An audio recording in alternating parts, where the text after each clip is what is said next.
I've come to realize that I don't really like my wife anymore. She's just a negative person. It makes me sad, but in the next few days, I'm going to ask her for a divorce.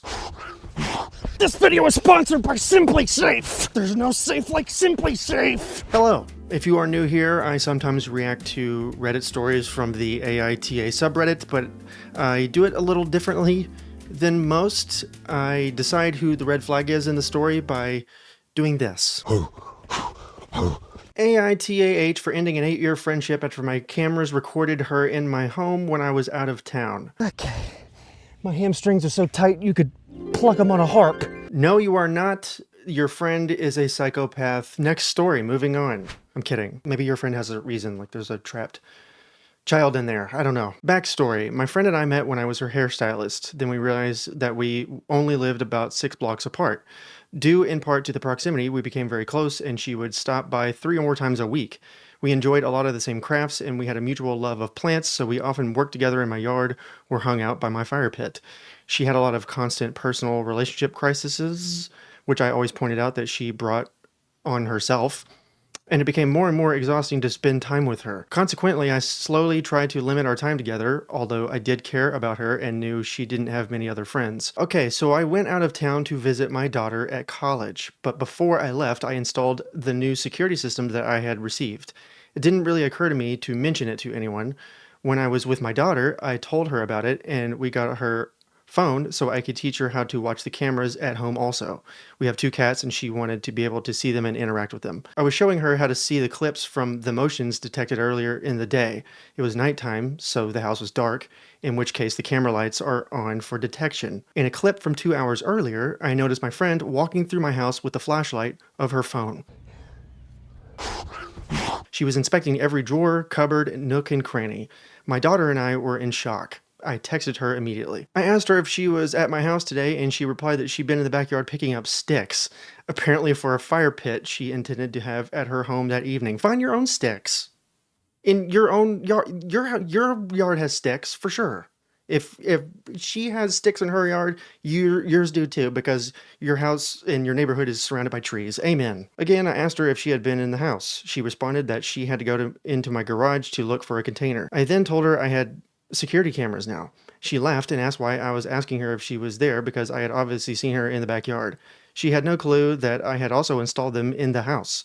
So I sent her a screenshot and asked her if she knew who that person might be in my house with the flashlight. She waited a few minutes to respond and then said, "Oh yeah, your cat got out." I asked her how my cat would get out if nobody was in the house, and she responded, "I'm so sorry. I forgot that I was looking in your house for some gel pens because I needed to do artwork." I reminded her that she had just bought 100 of them the previous week. Privacy is easy as 1, 2, 3. Or whatever Michael Jackson said. At this point, I was getting really pissed. I told her that I was freaked out, that I saw her sneaking around my house with the flashlight, and that made me uncomfortable. She just kept laughing it off, and when she realized I was really upset, she changed her tune to one of remorse and said she just needed to find something to do because she was upset with her boyfriend. I told her that I didn't think I could spend time with her anymore because I had spent years trying to teach her about boundaries, and our friendship was beginning to exhaust me. So I was telling the story to the guy that rents my basement, and he said that she is at my house every time I'm out of town. He was used to seeing her around, so he thought maybe I had asked her to do something there. 2 weeks later, she texted and needed relationship advice and acted like, since we were so close, it should not be a big deal. I told her what my basement renter said. I was super pissed at this point. She became very offended and said it was nobody else's business and I should not have told anybody about it. I told her our friendship was definitely over and to not contact me again. I told her that I was removing myself from toxic people. Later, I was talking to one of my other friends, also a client, about it, and they kind of made me feel like I was not a very good friend, because I needed to have a talk with her and forgive her. They said that people make mistakes and I need to be forgiven. She should get another chance. Oh my God, who are your friends? Jewel thieves? Check their pockets. There might be some rubies in there. Huh? You guys smell that?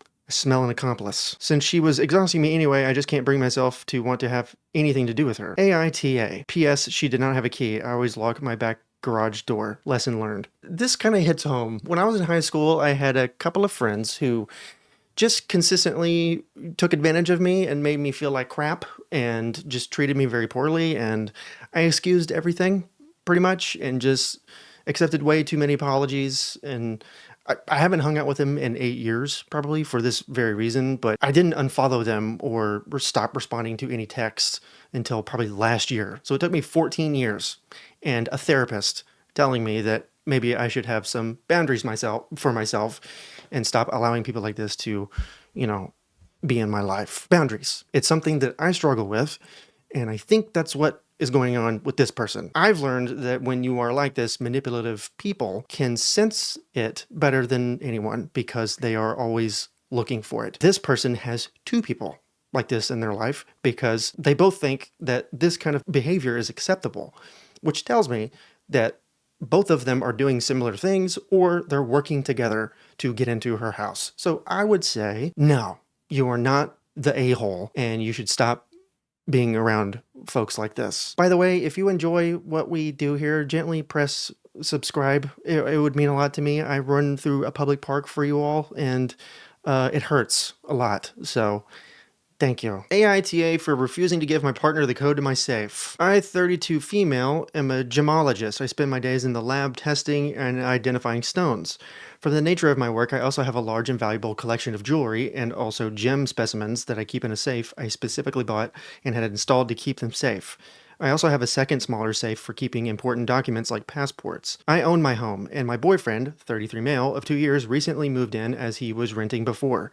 I gave him the code to the smaller safe so he could put valuables in it, but he also wants the code for my gem safe. Not to put anything in it, but he says because we are living together now, I should trust him and give him the code. I said no because he has no reason to open the safe as the only thing it's used for is storing my collection.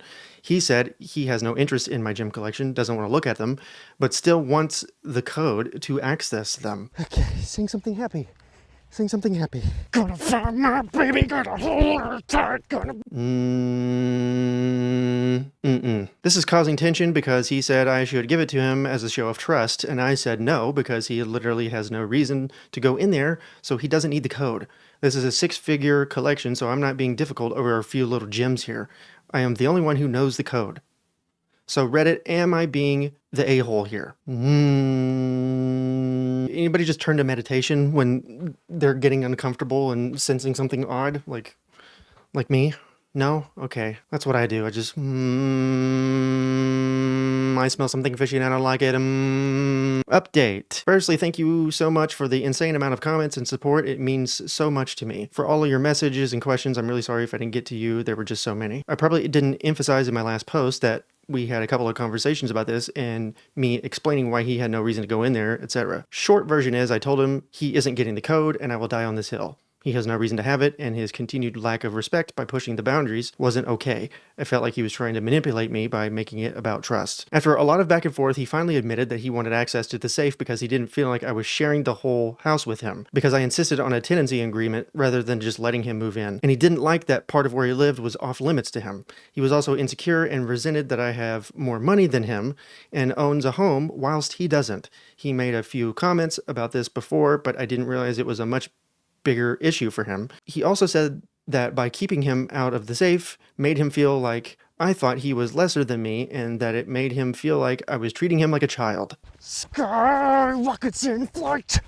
Afternoon delight. Afternoon delight. I told him if that's how he feels, this is not the right relationship for either of us and that it was best we break up.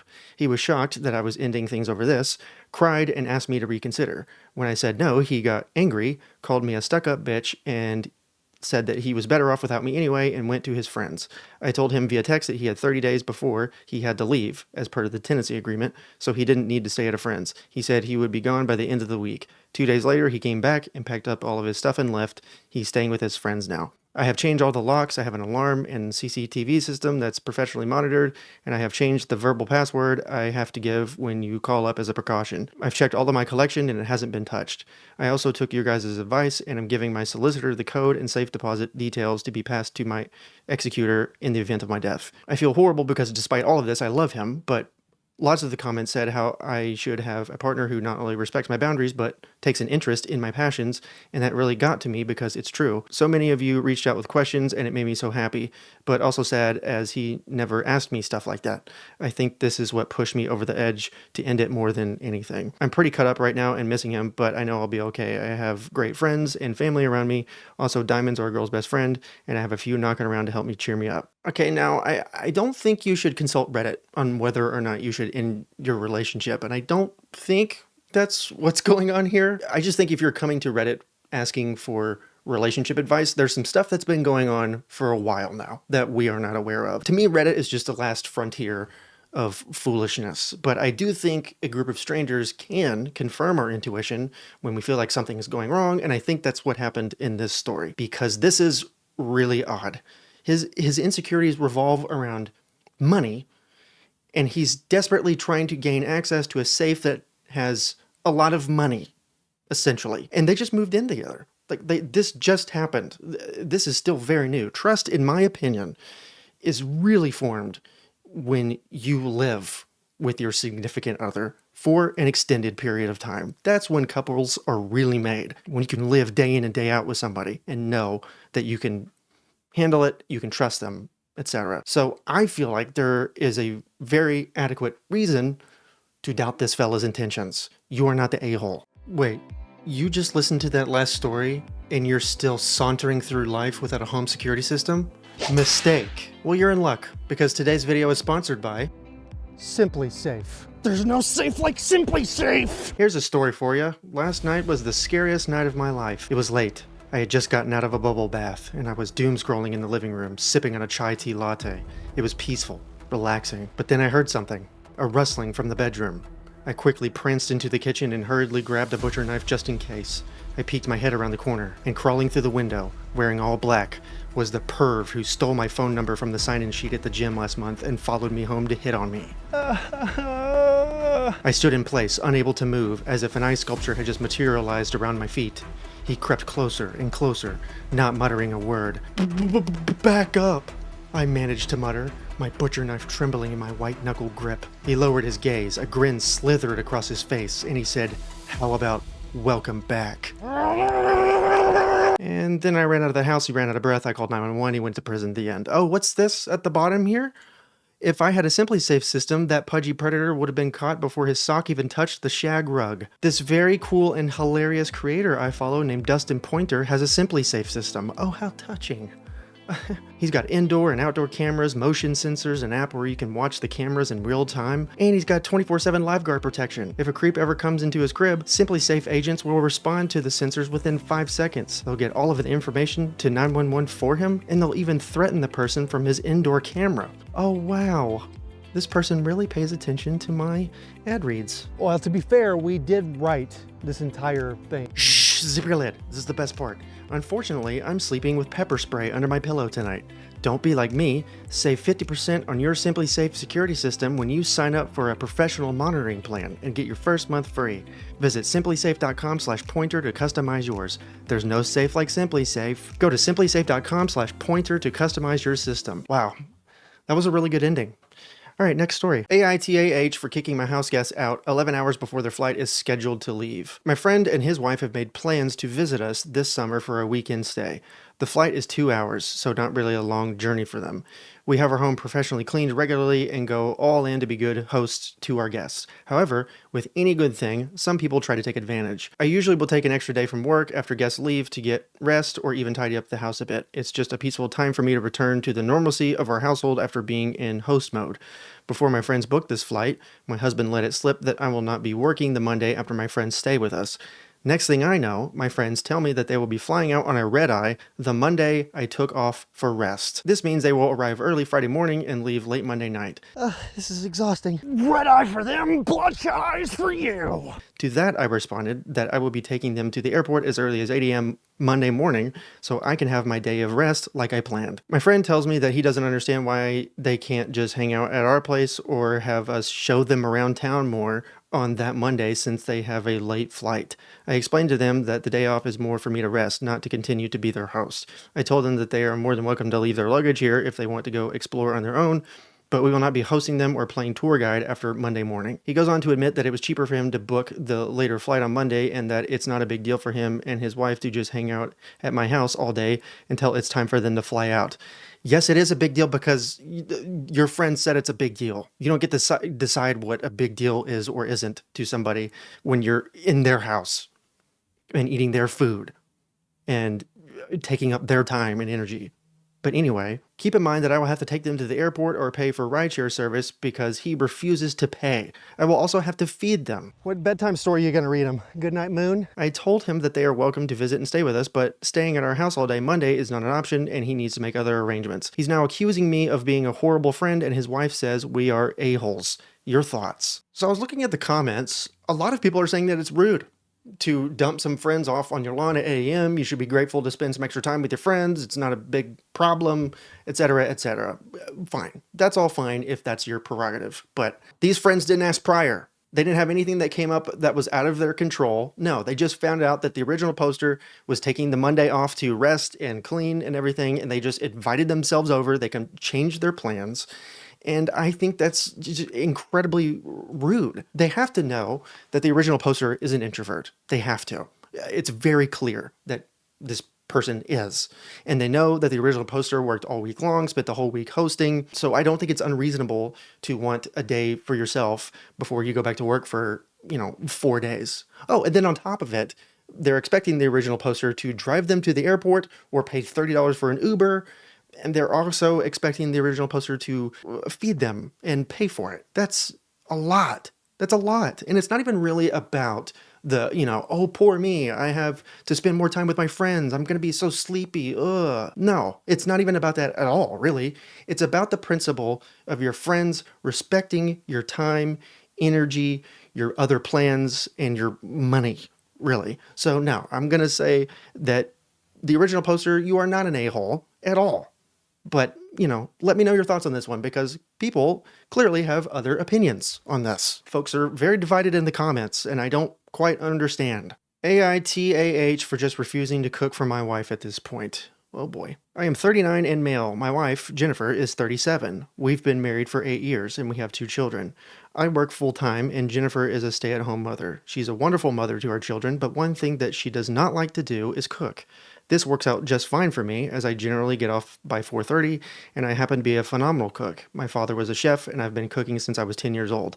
I also worked as a line cook for several years. Virtually everyone loves my cooking. When we have company, it gets rave reviews. Our children always ask for seconds. I put a lot into it and I take pride in my cooking skills. The one person who doesn't like it is Jennifer. She complains endlessly. Too salty, too much pepper, this is undercooked. She also backseat cooks a lot, where I'll be in the kitchen making something and she won't shut up about what I should be doing differently. The worst part, though, is that she'll frequently insult my cooking and then go get garbage like a Hot Pocket or a frozen dinner from the freezer. Well, have fun with that. You're either going to bite into a pizza glacier or a toaster coil. Last Wednesday, I made a Salisbury steak with mushroom, gravy, cream cheese, mashed potatoes, and roasted asparagus. When I put Jennifer's plate in front of her, she made a disgusted face. She poked at her Salisbury steak for a few seconds and took the tiniest bite imaginable. She then made an exaggerated retching sound, dramatically threw her fork on the plate, and went to heat up a microwave burrito. I'm not gonna lie, I kind of got confused there for a second because I thought Jennifer was one of the kids. I'm not even kidding. I'm not even making a joke. I actually thought for a split second she was one of the children because this is toddler behavior. She's about to be eating dino nuggets and a brownie here in a second. I just snapped. I didn't say anything at the time because our children were there, but I was completely done. The next day, I made teriyaki bowls with broccoli. Jennifer sat at the table waiting for hers, and I informed her that I was done cooking for her. When she asked why, I told her it's a waste of food and that she should just go have a Hot Pocket. Jennifer is furious that I won't cook for her, and she says that instead of giving up, I should try a bit harder. Maybe you should replace your suggestions with some... Maybe you should replace your suggestions with some silence, Jennifer! He's a chef. What do you want him to do? Put on a silly hat and just passionately grind pepper harder? Just silly goose stuff. I think she should just subsist on whatever microwavable slop she likes and stop complaining. Did I escalate too much here? Okay, before we get into the update, no, I don't think you're the a-hole here. I think you're under the pressure of consistent and senseless criticism. I think too much water will make any levee break. And you have children eating the Salisbury steak and asparagus, by the way. Do you know how crazy and incredible that is?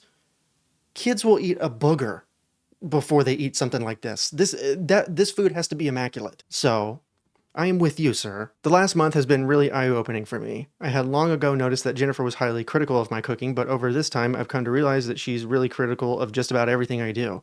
For example, 2 weeks ago I was walking outside with her. I'm pigeon-toed and have been since I was a baby, although it's a lot better now. Jennifer asked why I was walking with my toes slightly pointed in, and when I explained to her that I'm pigeon-toed, she responded in an exasperated tone. Why don't you just try walking with your feet straight? Oh, you have ADHD? Maybe you should try focusing. Oh, Yes, thank you. My literal bone issue was just magically cured by your advice. I never realized that the problem to do something I have suffered for nearly 40 years was staring me right in the face. At least now, if I ever get cancer, I can just get rid of it by deciding not to have cancer. You see, I never really noticed how critical she is towards me on virtually everything I do. She's just more forward about my cooking. For example, when she walks into my home office, she always scrunches up her face in this really displeased way. I don't think she likes the interior, which I designed, because she wants nothing but white and gray in every room in the house. Jennifer, you would love my doctor's office. Eggshell white walls, sick people, abstract paintings of nothing. Whenever I try to do the laundry, she'll hear me open the washing machine door and beeline over to backseat me through the whole process. This is coming from a woman who once ruined a $1,500 suit of mine because she thought bleach would be the perfect stain remover, by the way. When I was explaining an issue I had with my colleague to her, she took my colleague's side despite her being objectively in the wrong from an industry standpoint. My wife was adamant, though. I must have been the one to screw things up. I'm honestly just exhausted. The criticism of my cooking was the worst, yes, but it really just overshadowed everything else she always found fault with me on. I tried to have a conversation with her, and naturally she denied doing anything of the sort, denied ever being rude to me, and even denied retching at my food.